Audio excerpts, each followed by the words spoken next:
নাব্যদা।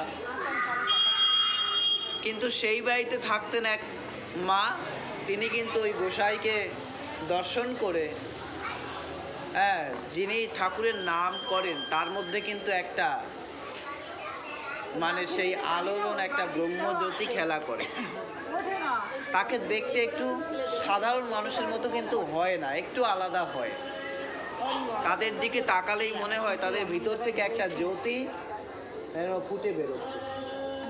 তো সেই মা জননী তিনি ওই অশ্বিনী গোসাইকে দেখে তার মনের ভিতরে কিন্তু একটা কুবাসনা, কি গোসাইয়ের একদিন সঙ্গ করবে।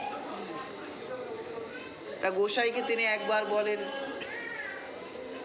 গোসাই রাজি হয় না যেতে। দুবার বলেন, তাও গোসাই রাজি হচ্ছেন না। তারপরে গোসাই তিনি একদিন মনে মনে দেখলেন যে এই মা জননী বারবার করে আসে, আর এর মনের ভিতরে এক কুবাসনা, কারণ তিনি তো একজন হরিভক্ত। অন্যের যে মনের ভাব তিনি সেটা বোঝাটা তার পক্ষে খুবই সহজ। তাই দেখলেন যে একে ফিরিয়ে দিলে হবে না, এর মনের ভিতরের যে ওই কুপ্রবৃত্তি, এই প্রবৃত্তিটাকে মেরে ফেলতে হবে, তার মধ্যে সুপ্রবৃত্তিটাকে জাগিয়ে তুলতে হবে। তাই তিনি কি করলেন, একদিন ওই মা জননীকে বললেন যে আমি যাব তোমার বাড়িতে, যেদিন তোমার স্বামী থাকবে না সেই দিন যাব। তোমার স্বামী যেদিন থাকবে না সেই দিন তুমি এসে আমাকে খবর দেবে, আমি যাব।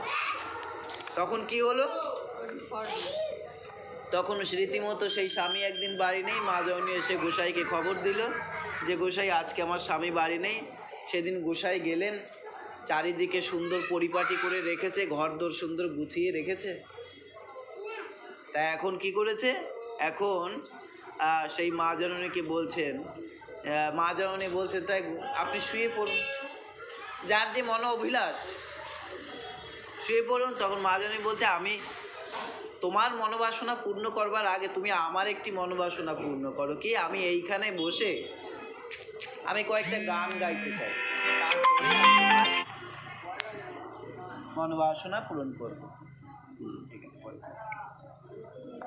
তা তিনি তার নিজের রচিত সেই গান, এখন আমরা যে অশ্বিনী গোসাইয়ের গান আমরা প্রতিটি হরিবাসরে গেয়ে থাকি,